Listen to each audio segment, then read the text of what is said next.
and we can, take it from there, and everyone can just jump in. Do we wait for a couple of minutes to see if others are coming back? We can start. We can start, and we'll definitely have people coming in and joining. So let them come in and join when they can. Sure. Hi, hello, so nice to see you. I encourage everyone who's present here to put on their cameras as well, because we are a small space, and we just want to be there for each other, and see where this takes us. So hi, I am Hina. I do the comms and outreach for PanACEa, but actually also officially, but not here. I am a writer, a transmedia storyteller, an educator, and I work with gaming, so I know I sound cooler than I am. And today we're here, we're Aces and Aros unite, but we're basically everyone unites, because this is a tough space for a lot of people, especially for queer people.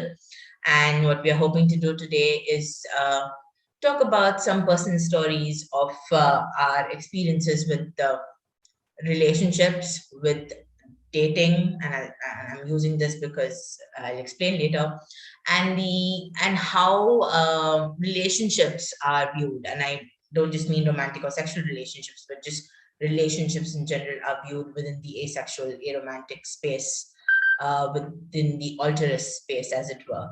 So quickly, and again, anyone feel free to jump in. Mridula, I do not know who SD is, but hey SD, Mridula, we've met before, so feel free to jump in. And of course, Katha and whoever's handling the PanACEa account from our side. So let's do a quick introduction. We have Sneha and we have Gwen. If am I getting that little bit right? Yes. Okay. So Gwen, do you want to just tell us a little bit about yourself? Hi everyone. My name is Huyền, and I am panelist from Asexual in Vietnam, one of the biggest, I think the only asexual organization in Vietnam. I've been joining learning as an ace activist since 2019.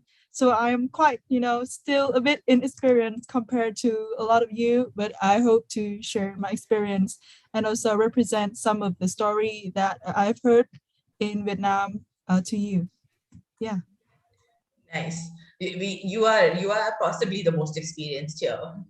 I came out last year, so okay. And over to you, Sneha. Sneha, who I think everyone is now familiar with and loves and adores. But again, once more for the record, so that when they call us in court, we know who it is. Yes, Sneha. Okay, so this is me, Sneha. I also go by the name Shinni. That's my Mandarin name.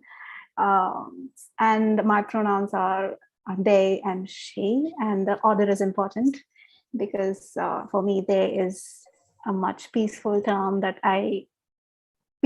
pronoun for me in my head than she. But I'm okay with she.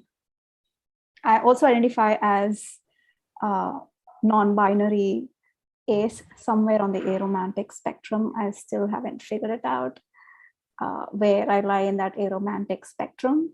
So, and I'm into social science research and languages. So when I hear something new language, I always catch on. My ears just flare up, and it's like, I don't know, something happens in my ears, in my head when I hear a new language, and I just go, yes, I want to know more about that language. So that's me.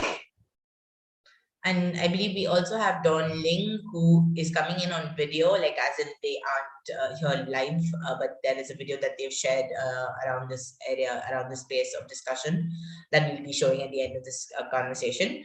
Now, do you just want to quickly tell us who Dawn is?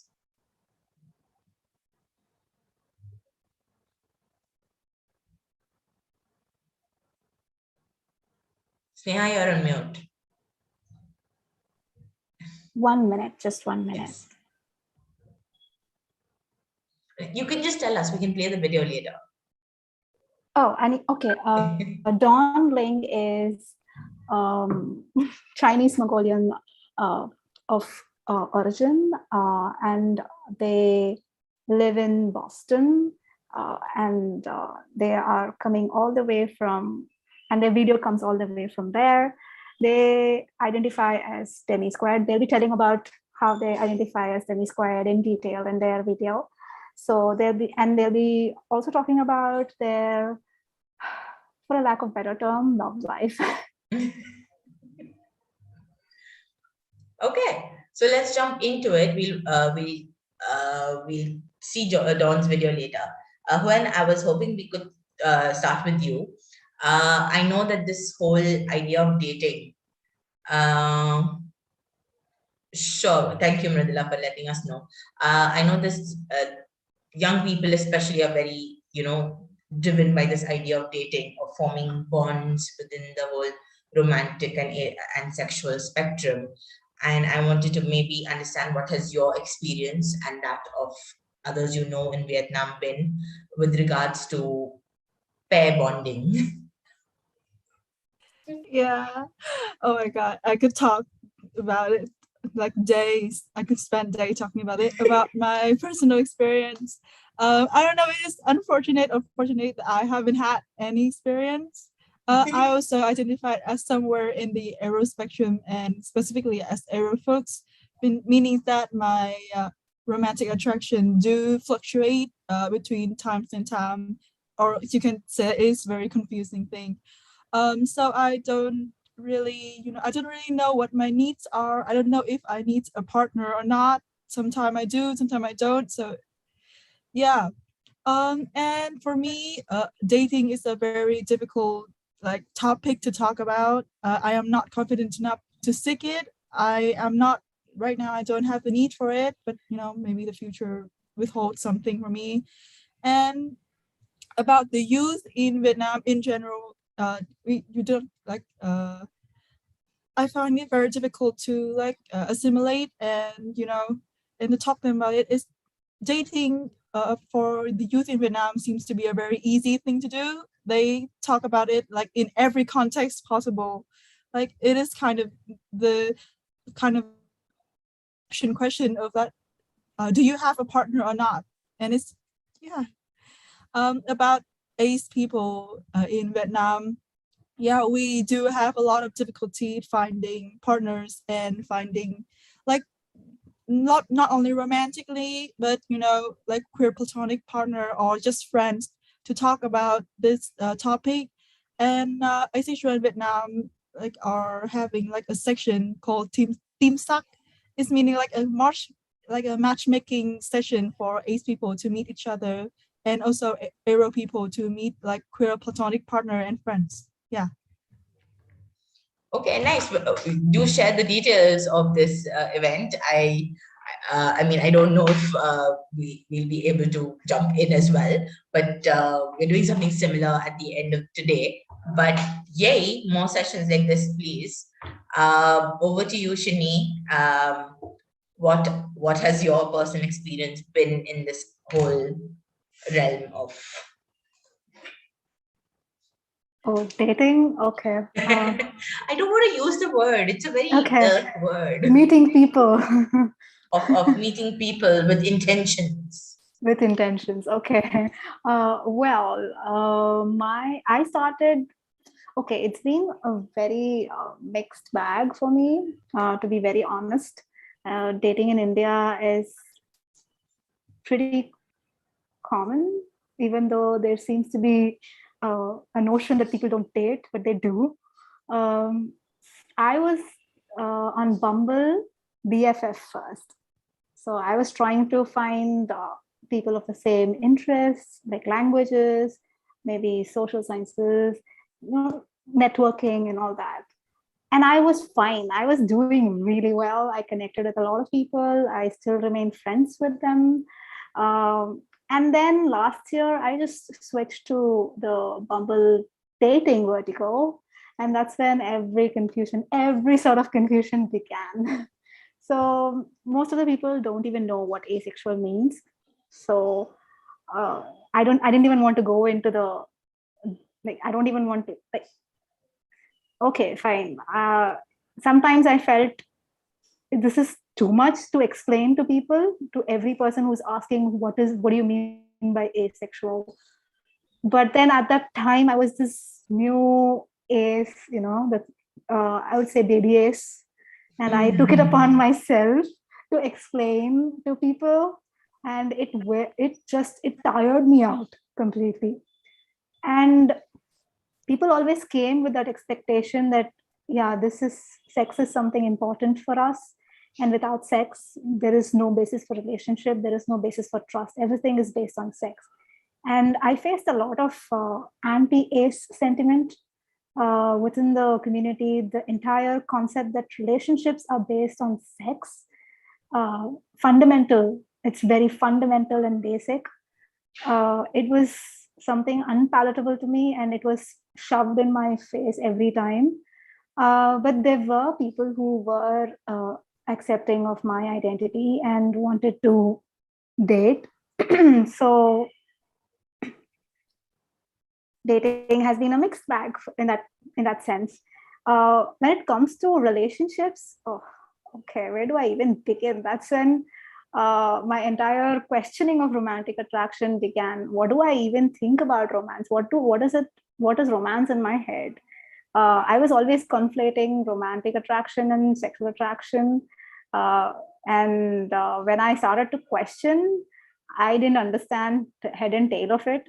And when I began dating, I think I understood, okay, I don't think I'm cut out for dating.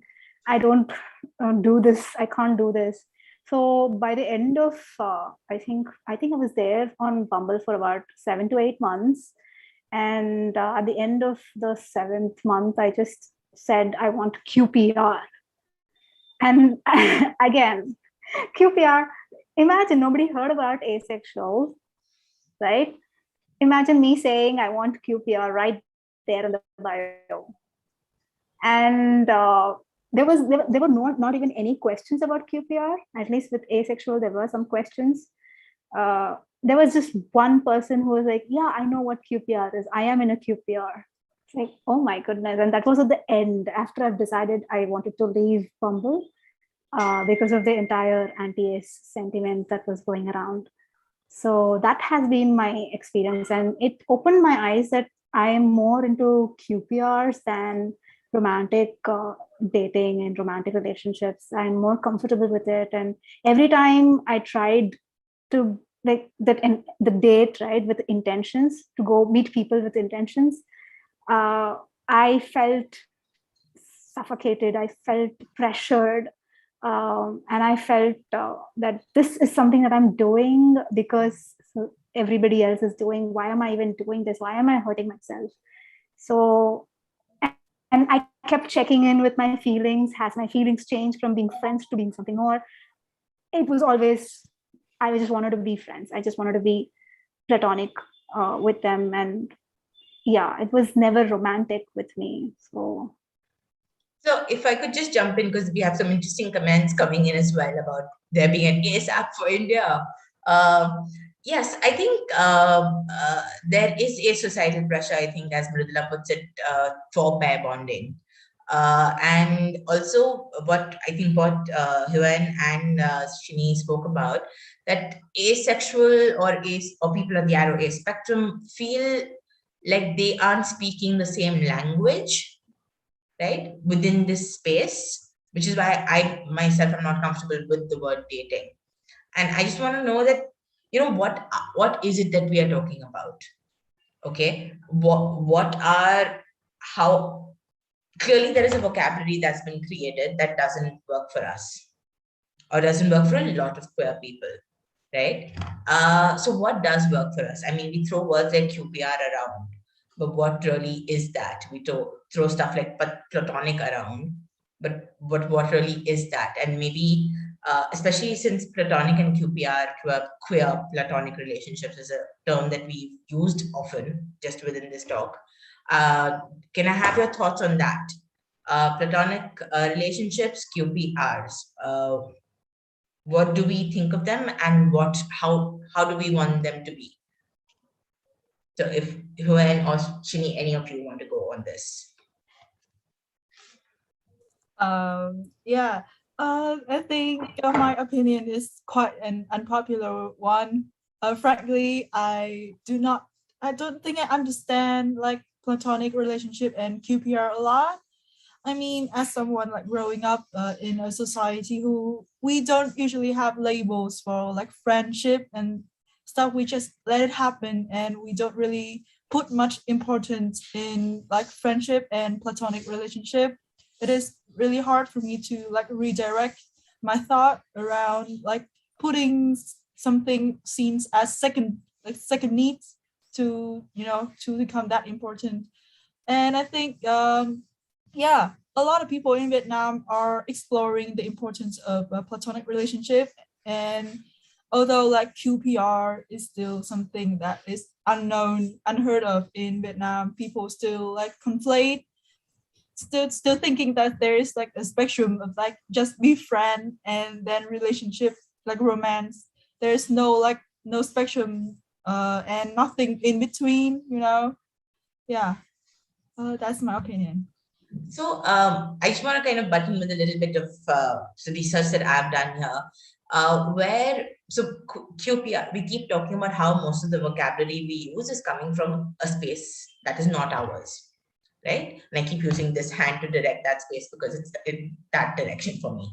And I think so in some of the research that we've been doing into found family and contact relationships in India, uh, and this is not formal research, it's informal research. What we've discovered is that there are quite a few such spaces where people have decided to either live together or share responsibility for the upbringing of offspring, or share responsibility, stuff like deathbed decisions, right? But of course, the word they use is not queer platonic relationship, right? And a lot of this legally is protected by contract law. If you research ethical non-monogamy, you learn more about for the audiences here. We learn more about what kind of contracts can be put in place for this. But I think the reason we don't see queer platonic relationships in our environment is because they're not called that. Shini, what do you think about that? That's true. Actually, even when I Shini is first you're glitching, darling. Your inner robot is showing.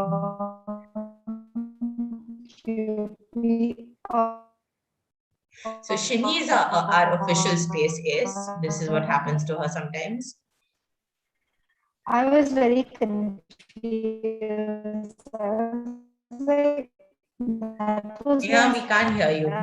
You're glitching. making some, throwing some tantrums. Yes, yes. Is it fine Did, now? did anyone catch what she said? No, right? No, I don't think so. Okay, yeah. No. Robo voice is the Robo most. voice is most relatable. Yes, it is. Is it okay now? Yes, it's much better. Yeah. Okay. So for me, I never understood the term QPR when I was reading through asexuality and asexual orientation. I just passed through it. And then when I started reading Aros memes, that's when I understood, oh, this is something interesting. Why is it that I relate to it more than this entire concept of relationships and dating, so-called dating? I related to it hard, and I kept smiling whenever they explained an experience. And that I think I related to the experience than to the term. So I don't use it. I mean, I didn't use the term before. So for the sake of making people understand what I mean by QPR, I kind of sort of adopted it, and then kind of made it my own to say. So it's I'm still exploring. In my head it's all conceptual. I haven't tried it yet, so I can't speak from experience. And so yeah, when I know, I'll let you know. Thanks. I'll be waiting. Yes. There's another little interesting conversation happening in the chat here where Mridula's talking about wanting to try Bumble BFF and ST is responding and saying, I think it's the same. Which makes me want to ask, do you think that asexual or people on the Arrow spectrum have trouble forming relationships in general, like friendships, intimate relationships? And intimate, when I say intimate, I don't mean sexual. Explore what QPR is. Yes. Do you think there is a pressure to be social and have multiple levels and layers and types of relationships? Because why do we think this? Why do we need to have these relationships? Why do we need to have people be? I mean, I'm asking each of you individually, like, why is there this need? Why do you think we feel this need to go looking for others? When we can start with you. And you are allowed to tell me if my question doesn't make sense. I will rephrase it. Yeah, I do understand. It's kind of like this alternative mindset of like you have to have someone beside you to make you feel complete, right? Yes. Right. Like, yeah. Well, it's a very difficult question. I think that people have a really demeaning views on single people and people who prefer to be alone, on like introverted people, that is there something like wrong with them because they're not open to other people. That's must mean because they're not sharing themselves. And then that must mean that they have some like mental, like some mental issues. Yeah. And it is so it's many people, especially single people, are pressured into like fastly going into a relationship to prove that there is like nothing wrong with them.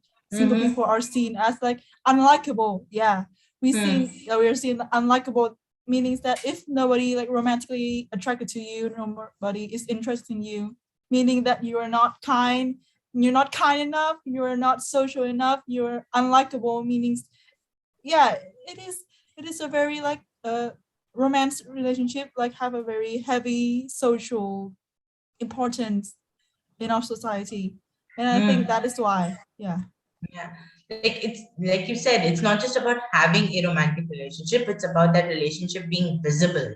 Everyone needs to know that you're in a romantic relationship. You can't just be in one. It's that. And Sneha, what do you think about this whole, like, where does this need come from? And I see, like, from just basic general appearance experience, I see people within the queer space and within the Arrow A space, specifically within that, seeking this validation through social relationships, right? So where do you think that comes from for you? See, from my own experience, what I like as a kid, as a teenager, even as a college goer, I never sort of wanted a relationship, romantic relationship, or otherwise. I never thought there was anything wrong with not having a romantic relationship. But when everybody around is like saying things like, my boyfriend is doing that, my girlfriend is doing this, you sort of tend to believe, why is it that I am not interested in it, right? And then when it comes to crushes, especially with me, now I know it's some not like the typical crush that other people have, the non-ace, non-aro people have. They were more non-sexual, non-romantic of sorts, more like squishes. And I dubbed it as, maybe this is my crush and maybe this is what I'm supposed to do. And I would tell my friends, yeah, this is a crush for me. And they would say, why don't you go talk?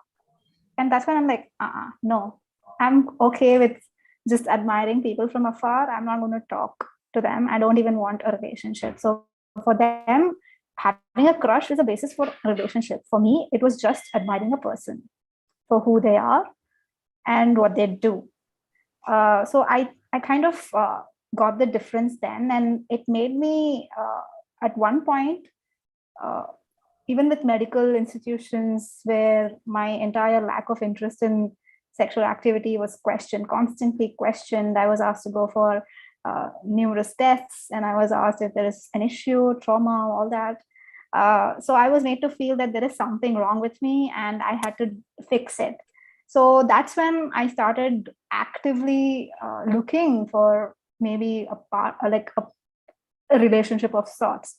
So for me, it was more like from the external, and it was never internal. Like there was never an internal need to be in a relationship of sorts. My friendships were great.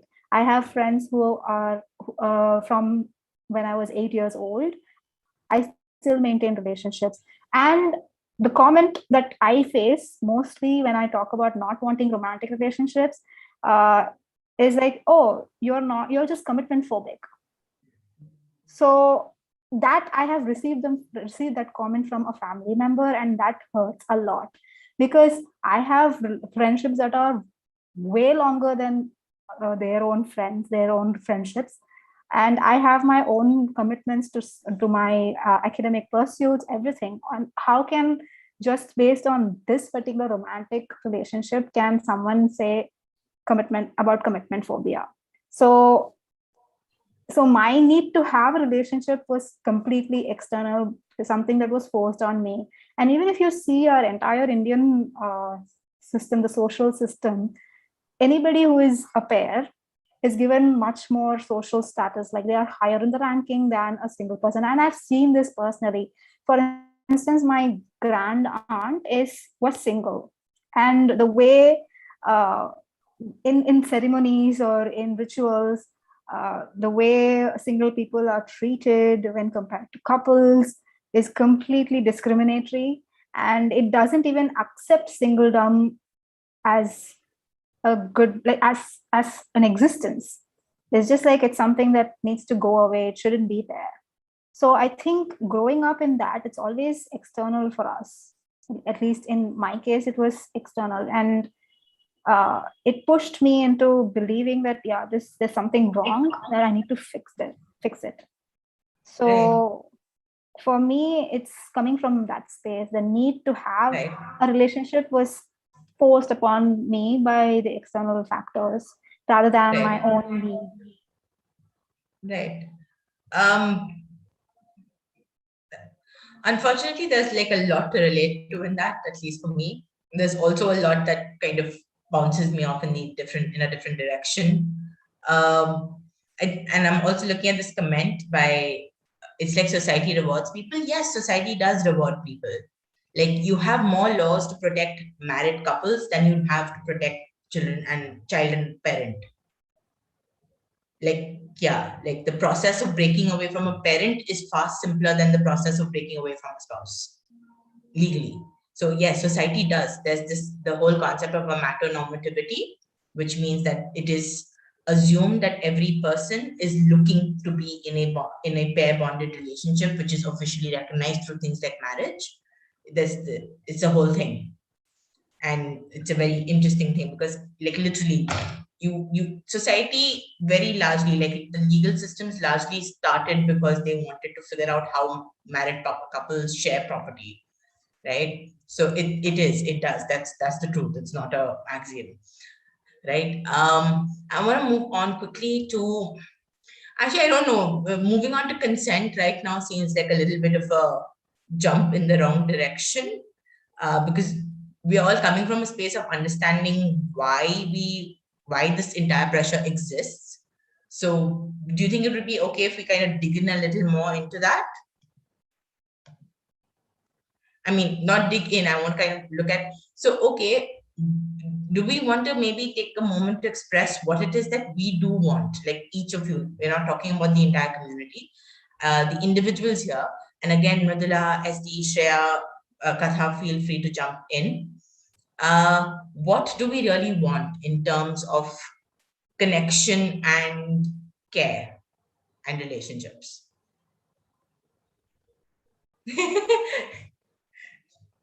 Do we need a moment to think?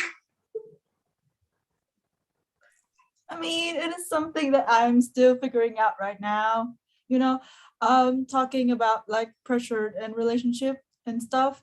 I think that internally I do want a partner, some type of partner, not strictly romantic, but I do want someone, because it's a combination of both internal needs and external like pressure. There aren't any single people around me, so it's kind of like sometimes I feel like uh living as a single person, like when you're turning in your middle-aged single person seems to doesn't exist around me. I don't have any role model to look up to, therefore I cannot imagine myself like growing older and stay single.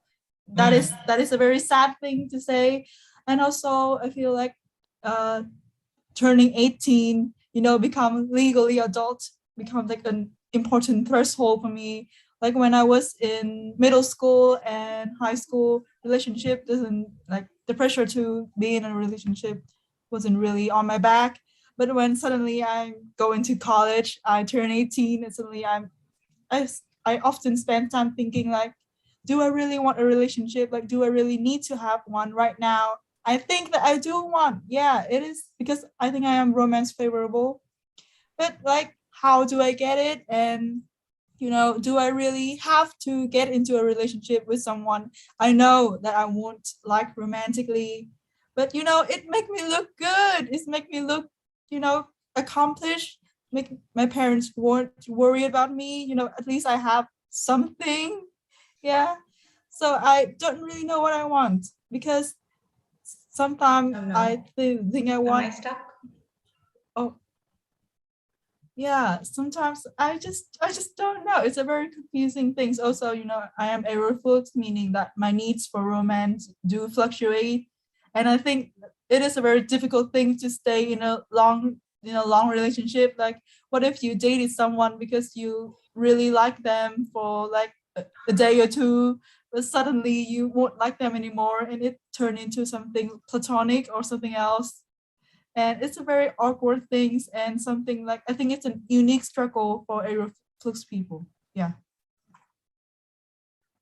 Wow. I Yes. I Yeah, go absolutely on. I absolutely agree with Yuan, because I like the confusion, the entire questioning, what do I want from a relationship is always there, especially when it comes to societal pressure to get married, especially in the society that we live in, the Asian society. I think it's quite common. Safe to say it's quite common from west to east that family is such an important unit, and we have to have a family, like blood related, whatever it is, it has to have.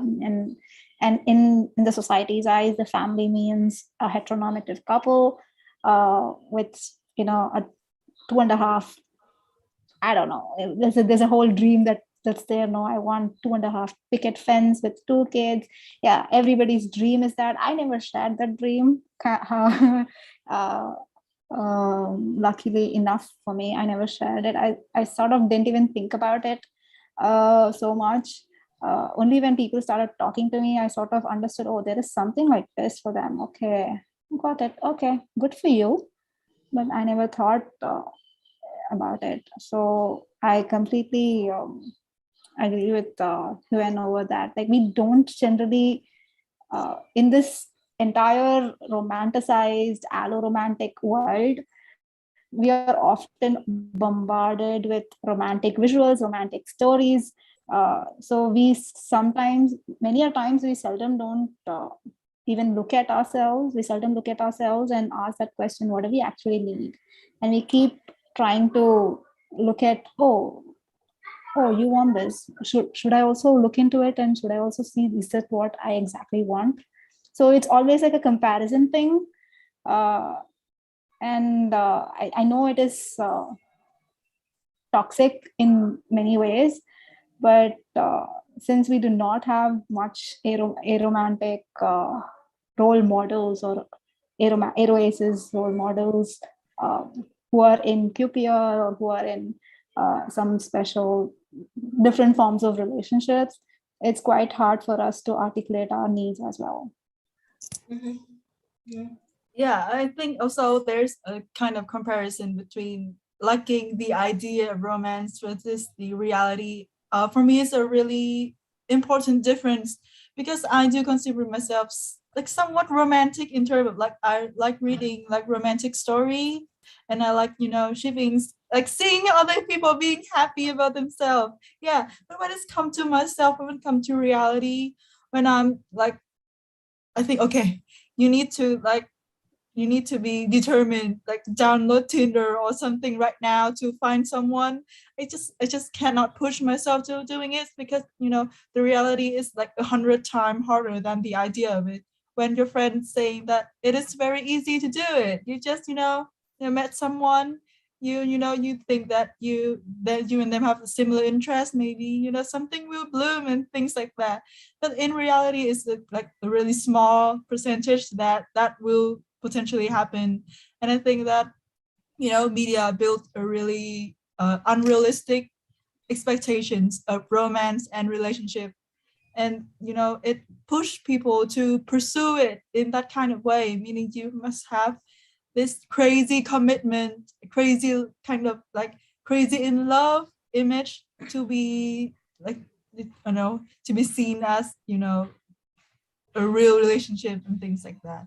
And that is one of the things that a low relationship really pushed me back. I'm like, ugh, do I really have to text you every night? Do we really have to like face call each other, seeing each other all the time? You are not the only person in my life. You're not the only person in my life. Yeah. Why do I have to push to make you my priority when I only know you for like a week or so, when I've been with my friends for over 3 years? Things like that. It's so relatable, Hien.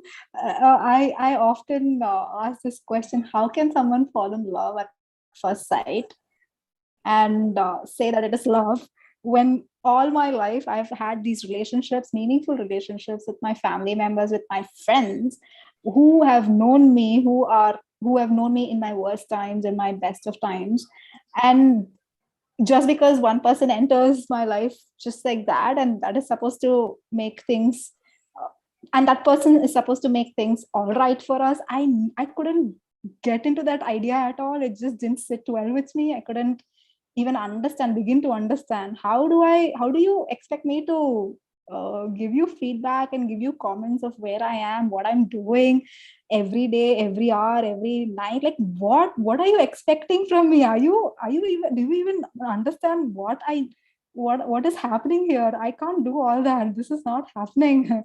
So I completely get, it's so relatable when Huen said that for me, and I was completely like having all my, like, I was smiling throughout when Huen was explaining her experience about, why should I even bother? I have my friends, I can go talk to them if I have a problem. Why do I need you to talk? So yeah, like, that was relatable for me.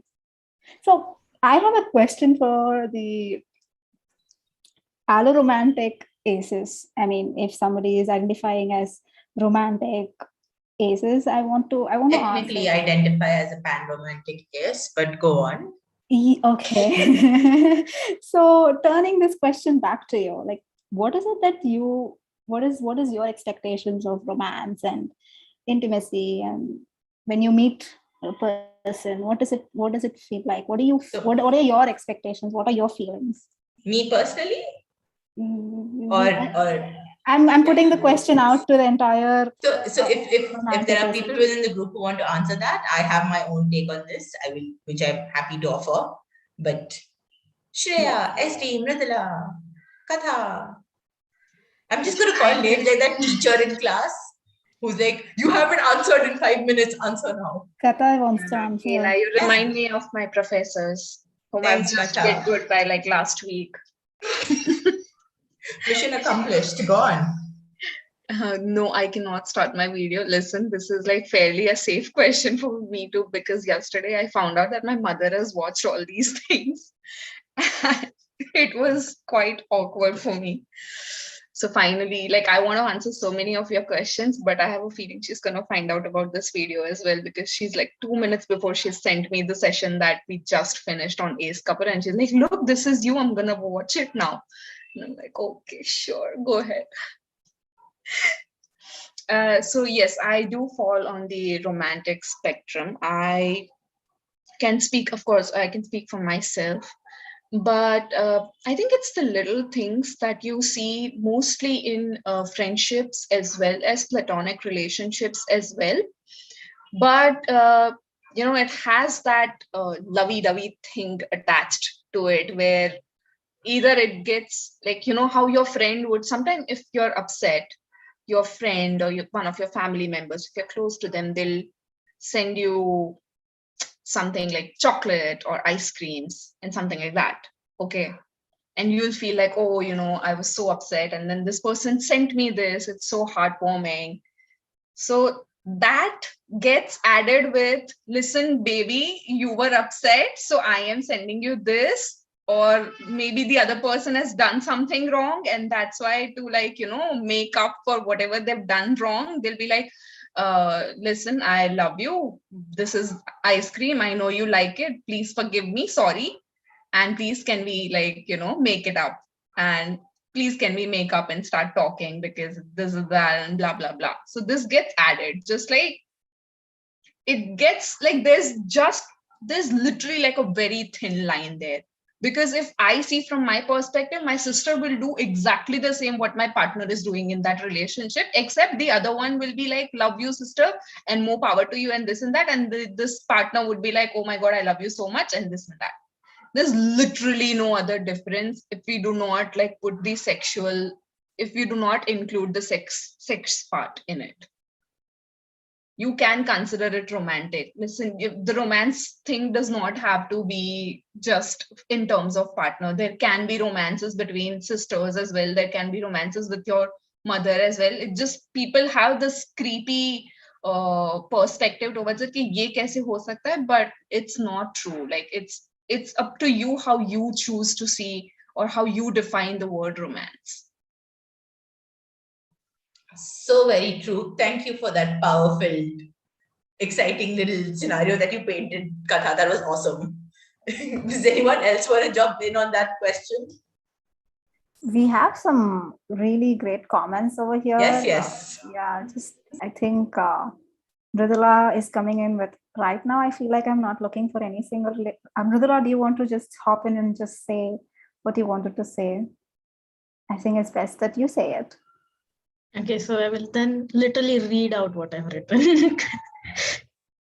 So right now I don't feel like I'm looking for any single relationship per se, like, but I enjoy meeting people, like how I've met all of you through this conference. But if I were to have a relationship, and when I think about having relationships in the future, it would be like just like someone to explore myself with kind of relationship, like whether it's in a romantic way or a sexual way or just a relationship way or all of them at the same time. But like I don't know how I'm going to find a person like that, and I don't know what I'd call that relationship, and I have decided that that's a problem for future me to deal with. Shreya, do you want to jump in? You have been very, that's a quite specific thing that you have mentioned in the comments. Do you want to take it up and just hop in and pitch in your comment on the comment, idea, thought? Hi. So I was listening to you all talk about different aspects of being aromantic, being asexual, and as an aroist myself, I recently found out, like I recently realized that I am aroist, and it has changed my entire outlook towards life and relationships. I have been introduced to this concept called queer platonic relationships, and I am very much interested. I I have best friends, and I have people who I love very much, and but like there's this expectation from my side, like that may have been cultivated because of the kind of romance novels and shows I have grown up on. I've been raised upon, I guess. I have fed myself these notions and concepts of how a relationship should be, and it has been um, quite like it has blended with my identity somehow, like that I expect, I want, I desire certain um, relationship aspects, such as sharing a domestic life with someone, without the romantic as well as the sexual part. So it has been, um, there has been that portion that has, like, kind of blended in, like I have blended these, all these aspects together. So like I guess that's the bond that I am looking for, like, but not like now. And of course, like reading a lot of Marxist views, and reading a lot of queer people talk about marriage as an institution that is oppressive to a lot of people from LGBTQ community. I am quite a bit opposed to marriage, but like um, at the same time, I'm looking for a QPR. So I don't know.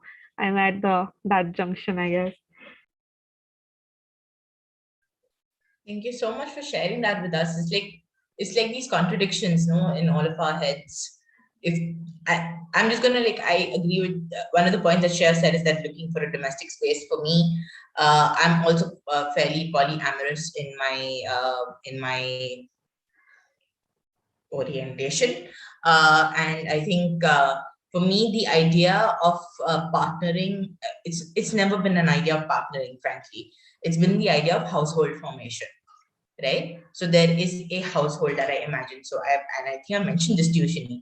The idea of getting an Akea, which is like an abandoned house in Japan, and refurbishing it. It's a thing in Japan. I'll explain more on that later. And establishing a household, right? Where there are multiple people who fulfill multiple things for each other. Some of them, and for me, sex is not that important. I'm not averse to it. I think on most days I'm indifferent to it. But and so whatever those emotional, sexual needs are, fine, those get taken care of. But the idea is that the basis of this household is care, that you take care of each other. And it's that for me that is, and I also am realizing right now that I'm probably much older than most people here. So but any which way, and it comes back to that whole thing that Yuan said about not having role models. We don't know of any older single people who are living the life, right? Or at least the life that we would want to live at that age. And for me, a lot of the lockdown period was dealing with the nightmares of ending up like that, right? Ending up like the aunt who is made to sit aside at religious rituals, right? And so that's a separate image. But yes, the household. Akya in Japan, there'll be a cuddle cafe on one side and a bookstore on the other side and a community theater at the back. And we will all live there. I don't know how many people it'll be, how many animals, how many chickens. But yes, that is the household. That is what I want. And anything less than that is not acceptable. So yes.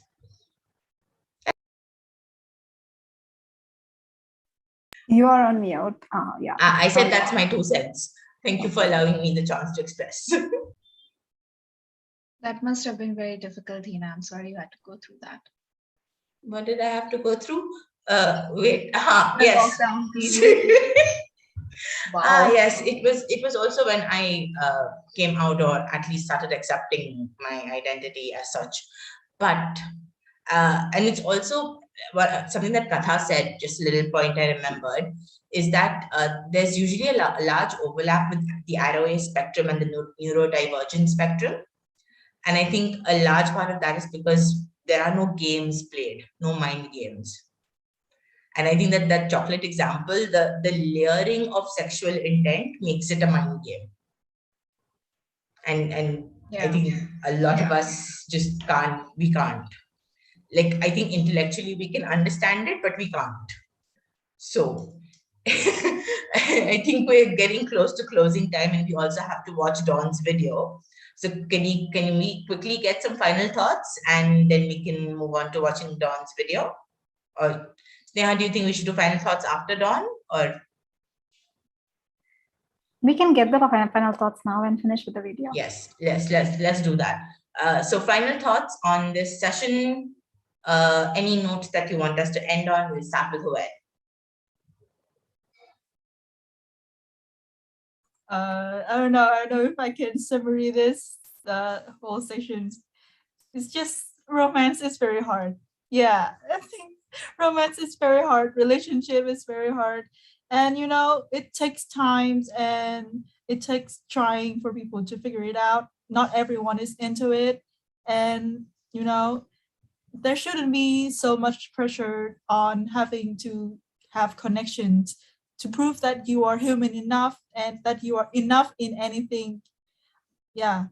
And I think that a lot of like amateur normative standard are laced with like heteronormative things, and it's really hard for queer people to navigate, and especially erase people to navigate within like dating and romance.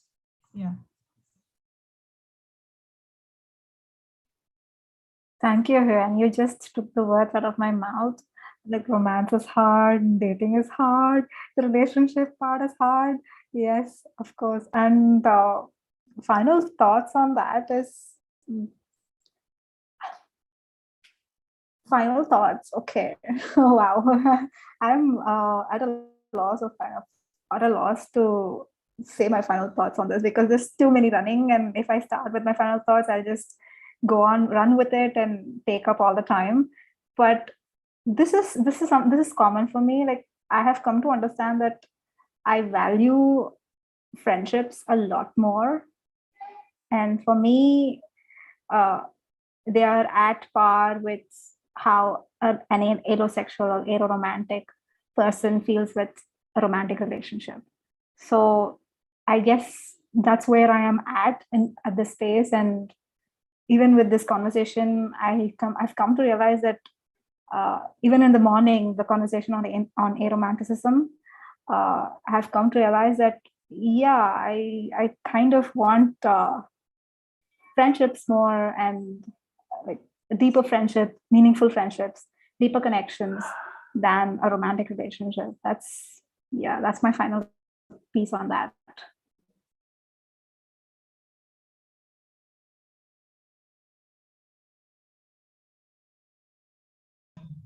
I think this last line that Shreya said is just so true. I mean, Shreya, would you say that out loud, please? Like people at the back, loudly. Seeing all of us together like this, seeing how this community has come together for this week-long conference. Romance is so hard for all of us, but love comes so easy. We are such loving people. Like, look at us.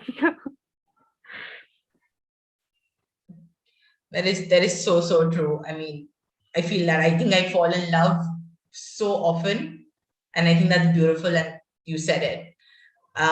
Would anyone else from the audience like to, I mean, I say audience like we're sitting in Carnegie Hall, but sure. Would anyone else just like to give us their closing thoughts?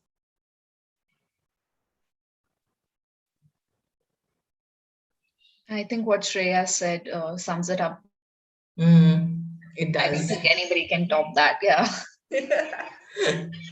Okay. Then I think in the interest of time, Sneha, should we start Dawn's video? Yes, let me just start then. 1 minute. And as she starts it, thank you so much to our little group for being here, and thank you for joining us from Vietnam. Shinhi, thank you for so many other things, which I'm not going to mention right now.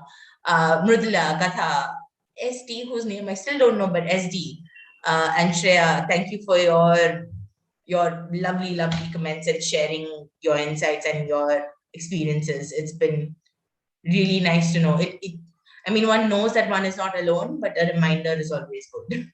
So thank you, guys. Our next, okay, we'll announce the next session after the video.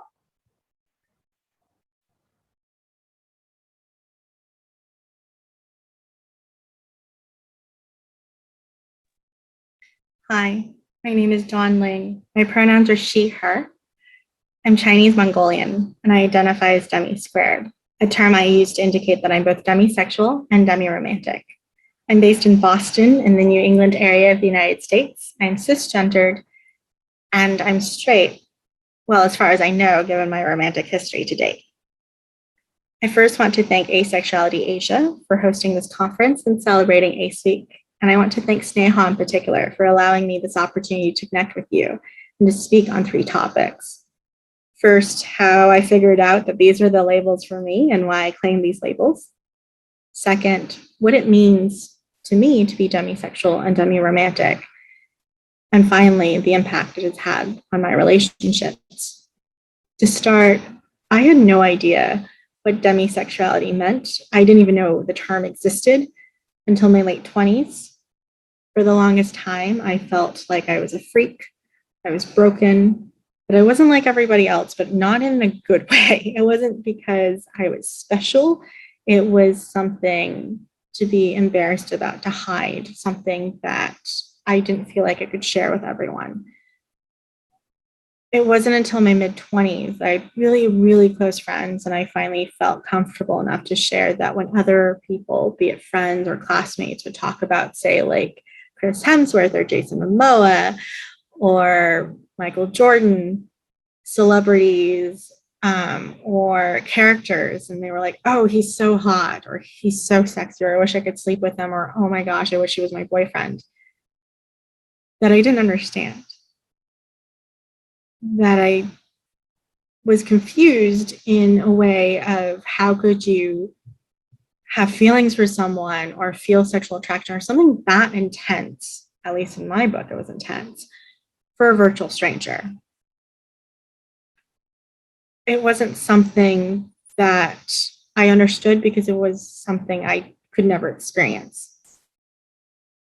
A couple of years later, a very good friend happened upon the description for demisexual. And she came up to me and she said, now, labels are not necessary and you don't have to have labels. And I'm not saying this is you, but I read this and I thought of you. And maybe this could be you, question mark. And I read it and everything clicked. And the feeling I felt at the time was relief first, because I wasn't alone and there was a term for people like me. And it wasn't that I was broken or different in a way that was wrong. And then I felt liberated because for the first time I had a word, one word that I could use to describe myself and explain it all. I didn't have to sit there and have a 5-minute conversation qualifying the different senses of attraction I felt, or how someone worked, or how this ex happened to be someone I dated, etc. It was just one word that explained who I was. And so it was incredibly liberating. And to this day, I still feel that being able to say that I'm demisexual and demi-romantic is liberating. And that's why I use these labels. As for demi-romantic, I didn't figure that out until about a year ago. I am part of a group called the New England Aces, and we have these happy hours that we get on and talk about ace topics or anything, latest movies that we just want to shoot the breeze. And someone explained they were demi-romantic, and I said, wait a second, what does that mean? And the more they described their experiences, the more I was having a light bulb moment going, oh crap, I think I might be demi-romantic too. And the more I looked into it, just like with demisexual, the more it clicked. And I realized, okay, what I thought when it came to romantic gestures and being open to romance was tied to the fact that I was demisexual, so I was more resistant or less open to it, wasn't because of demisexuality. It was a whole different thing, and that's being demi-romantic. So that's how I came up to be both demisexual and demi-romantic, 2 labels I claim, and in the process, to make it easier, I call it demi-squared. And there may well be other people out there who refer to themselves as demi-squared, which is great. Shoot me an email, let me know. It's always nice to know one isn't alone. But in that process, I realized we all have very different experiences. Not because demisexuals and demi-romantics are so different, but because of the definitions of what we might describe as romantic gestures. I think that was the hardest part for me to identify that I was demi-romantic than demisexual. Demisexual is easy. It's, do you feel sexual attraction and what it takes to feel sexual attraction? But romantic gestures, I have differing definitions, just like you all might have very differing definitions from me. For me, it involves anything from the traditionally accepted, which involves kissing or dating, buying gifts, to what I refer to as acts of service. So someone doing something very nice for me that feels rather intimate because I'm having a hard day, or because it makes my life easier, because I'm having a tough time at work, because a lot of projects fell into my lap or something like that. The best way I can explain it is, if someone I don't have a strong emotional bond with were to do something nice like that, I don't fully enjoy it because I start wondering, and this could be very personal to me, and that is I start getting a little bit paranoid of, why are you doing this? What do you want? What is happening? Why do you feel you need to do this for me, or why that you can? But when it's someone I'm very close with, it's just very sweet. It makes me feel very much loved and seen and taken care of. Similarly, being demisexual means, at least to me, I do need that strong emotional bond before I feel sexual attraction. How long that takes varies from person to person and the amount of exposure. If I see someone regularly, I would imagine naturally that it would be a much faster possibility of developing that emotional bond. For some people, I can just tell when I look at them, or I hang out with them, or I talk to them, like it's never going to happen. How do I know? I can't really explain it. It's just a feeling. You just know, at least in my case, I know either it's never going to happen or it could be possible. It's never, oh, it's definitely going to happen. It never hits that kind of level for me. For another demisexual person out there, it may not be true. They might be able to know right away it's going to happen. It's just going to take some time. But at least that's what it means to be demisexual and demi-romantic for me. Those have been my experiences. How it's affected my relationships, that's been an interesting component. Before I knew these terms and explain it and literally tell someone, I'm demisexual, go look it up. I didn't know how to tell someone that I just wasn't interested. And I have been accused a lot of times of leading people on. I'm a very cuddly person. With my friends, when we watch movies, I lean on their shoulder. It doesn't mean anything, at least not to me. I just feel like we're friends. Of course I can lean on you, or I fall asleep on your shoulder because I'm tired, or we're standing outside of a concert and the line's really long and I'm tired, so I'm gonna like lean on you because you're there. And that's caused quite a number of misunderstandings and hurt feelings in my past. Now it's very easy to be able to say, oh, I'm demisexual, and to share in advance that, please don't read into this. I just, I'm very physically affectionate with my friends. If that's not your thing, let me know, and I'll make sure not to invade your space. There's a lot more terminology and I think communication tools now than there were 10 years ago, and let alone 20 years ago, that I can rely on. But specifically, even without those, even I would say with those communication tools, I think it would have been very difficult if I didn't have the label to explain how this is not me leading someone on, this is just who I am. And then, of course, there's also the cultural component. I'm very, very aware of the fact that this is the Asexuality Asia hosted conference. So it's inevitable that I would bring up the cultural stereotyping and components of being Asian, specifically Chinese in American society.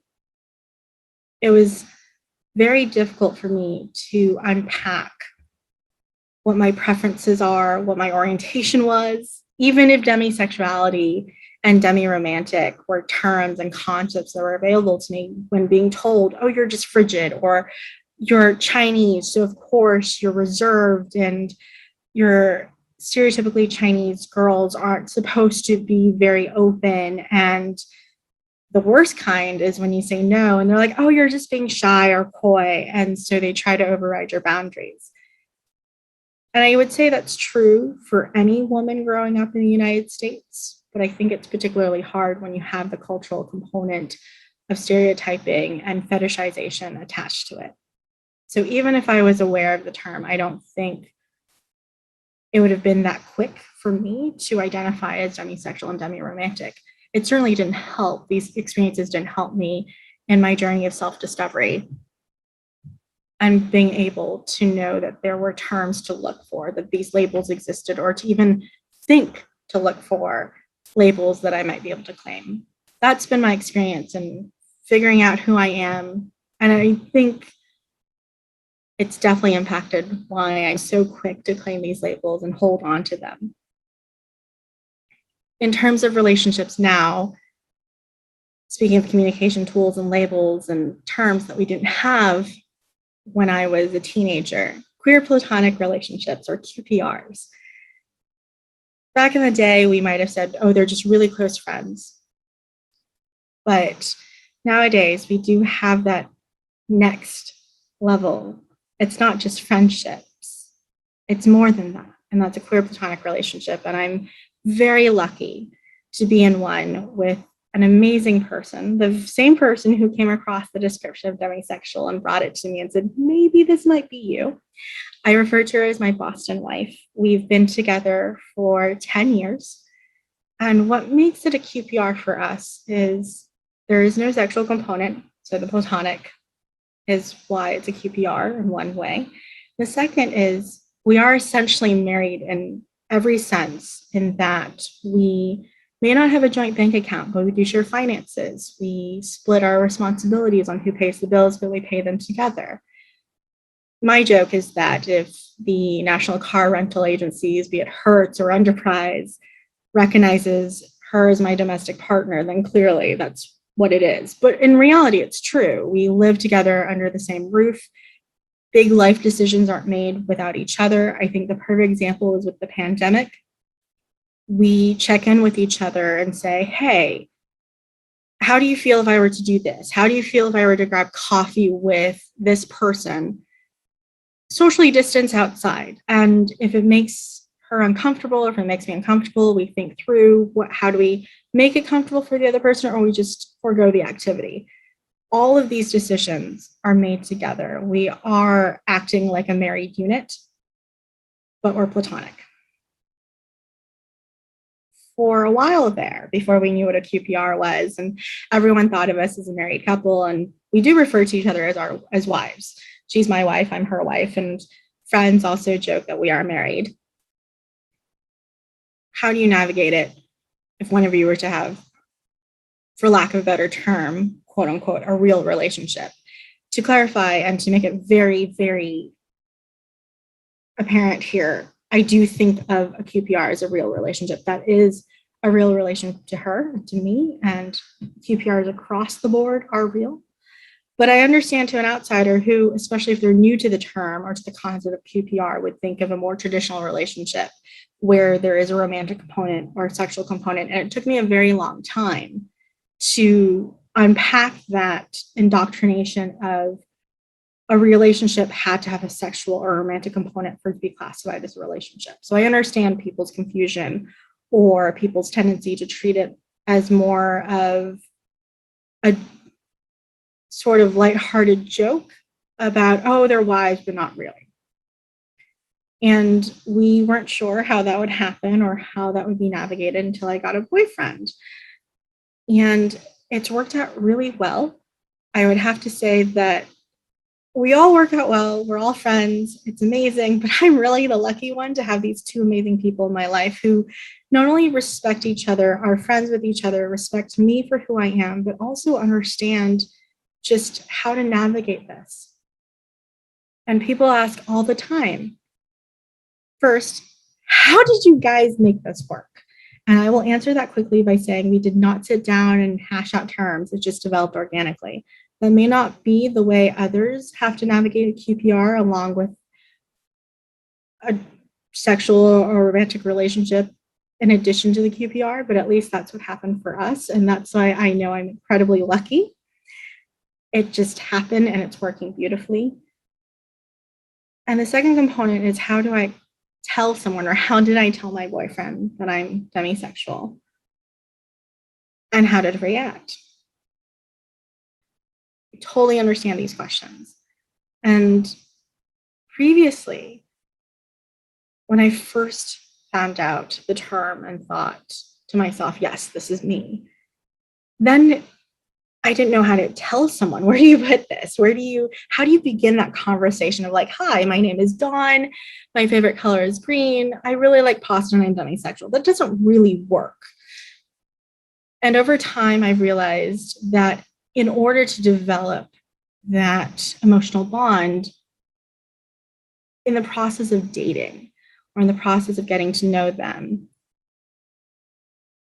I'll find a way to make it clear, to state, oh, and in this process, or maybe in sharing that what I did, I happened to have a meeting with the New England Aces, and it's been really wonderful to share my demisexual experience, etc. So that's how I sort of work it into the conversation. There's no moment where I decide, okay, by the third date, I'm going to come out with this information.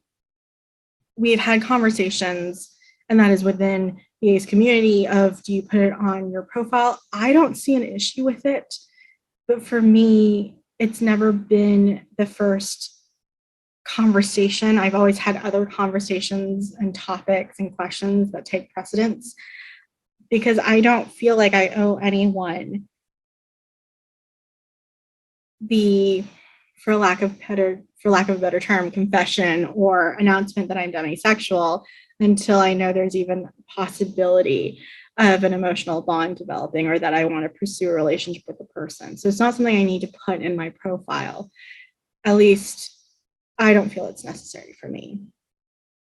But that doesn't mean it wouldn't be nice for me if I was scrolling through profiles, say on a dating app, seeing someone else identifies demisexual or ace. I'd be like, oh, one of my people, yay.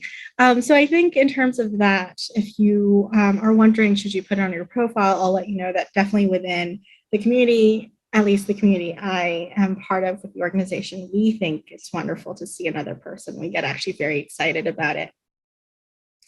But other than that, it hasn't proven to be very difficult to navigate. Once again, I'm very lucky, and part of the reason I'm dating him is that my boyfriend looked it up. He looked into what it meant. He asked questions, and it's just been part of getting to know each other. It isn't some major coming out experience for me. And I'm not saying it shouldn't be for you, but for me, it was easy and quiet almost, and nothing that I wanted, like sparklers or fireworks or major announcements like in neon letters, I'm demisexual. In fact, that would have made me incredibly uncomfortable. And that's how I've learned to navigate conversations. When I see there's an opportunity to slip it in, I might share it. And now I'm very open about sharing it with other people, mainly because I think it's important to let other people know they're not alone. I can't imagine what it would have been like when I first figured out I was demisexual, to suddenly see a bunch of friends come out or have people tell me they were demisexual too. I think if that had happened, I'd them and warm. So if I can do that for someone else and let them know, hey, at least there's one person you know that is like you or identifies or shares the label that you do, and you're welcome to come to me and ask questions and talk about it. It's the least I can do for the demisexual and the ace community. With that being said, if anything I said today or spoke on resonated with you, or if you have thoughts or feedback, my email is below. Please feel free to reach out, especially if you're figuring out your way or just figured out your demi.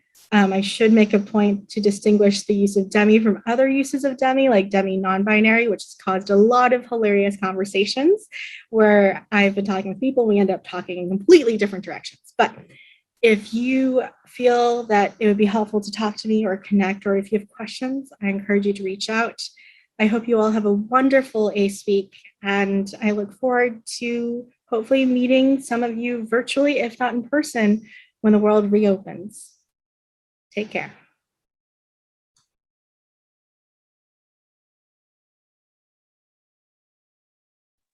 Yes, that was Dawn Ling, all the way from Boston, sharing her experience with QPR. And it just gives us hope, right? Like there is this possibility happening for a real person. It's not just a concept, it's not just there online. It's there is a person who's in a QPR and is quite happy being in one. So with that note, we would like to end this session. Hina, do you want to carry over with the ending, closing? Yes, well, not too much to close for, just to explain that in the evening we have our Platonicity meetup, which is basically uh, a meetup space curated online by Dr. Pragati, who is the founder of PanACEa and Indian ACEs, uh, and allowing people to get to know each other in a environment that is not sexual and is not pressured into bonding. And if you haven't registered for it, I don't think there are seats left anymore, but you'll be able to, and I don't think that will be streamed live either. But yeah, that's what we have to look forward to today. And otherwise, we will see you tomorrow with a bunch of fun workshops and the closing of ACE Week and of the PanACEa Asexuality Asia Conference. Thank you so much for joining us, and see you around.